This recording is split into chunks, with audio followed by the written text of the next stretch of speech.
అందరికీ నమస్కారం. కుప్పంలో చంద్రబాబు నాయుడు గారు ఓడిపోతారంటూ వైసీపీ శ్రేణులు గ్లోబల్ ప్రచారం చేస్తున్నారు. పనిగట్టుకొని రోజు ఏదో ఒక ఛానల్లో తప్పుడు ప్రచారాలు చేస్తూ ఆనందపడుతున్నారు. అయితే వాస్తవానికి చంద్రబాబు నాయుడు గారు 8వసారి గెలిచి రికార్డు సృష్టిస్తారు. తిరిగి ఈ ఆంధ్రప్రదేశ్ రాష్ట్ర ముఖ్యమంత్రిగా పదవి చేపట్టి స్వర్ణయుగం సృష్టిస్తారన్నది అందరికీ తెలిసిన విషయం. దాంట్లో డోకానే లేదు. వరుసగా 7 సార్లు గెలిచిన వ్యక్తిని ఇప్పుడేదో ఓడిస్తామని చెప్పి ప్రగల్భాలు పలకడం వైసీపీ నేతలకు తగదని. గతంలో వైఎస్ రాజశేఖర రెడ్డి గారు కూడా చాలా ప్రయత్నాలు చేసి విఫలమయ్యారు. మొన్నెప్పుడు లాక్డౌన్ కాలంలో జరిగిన స్థానిక సంస్థల ఎన్నికల్లో వైఎస్ఆర్ పార్టీ నాయకులు పోలీసులను అడ్డు పెట్టుకుని ఆ లాక్డౌన్ పీరియడ్లో ఎవరు రాకపోవడం వల్ల వాలంటీర్ల సహాయంతో అక్రమాలు చేసి అడ్డదారుల్లో స్థానిక సంస్థల ఎన్నికల్లో గెలిచారు.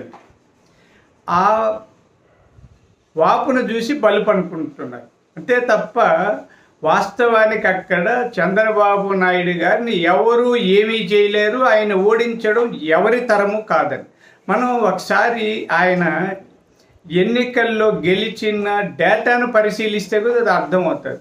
ఆయన 89లో తొలిసారిగా కుప్పంలో పోటీ చేసి 6,918 ఓట్లతో గెలిచారండి.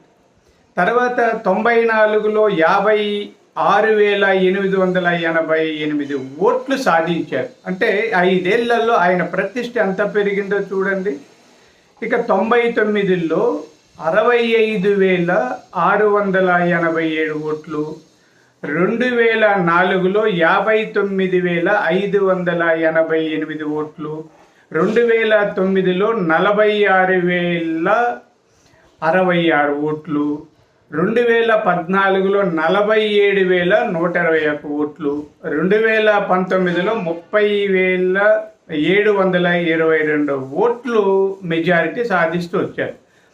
అంటే ఆయన తొలిసారి ఏదో ఒక 7,000 లోపు ఓట్లు సాధించారు. ఆఖరు 7వసారి 30,000 ఓట్లు వచ్చాయండి.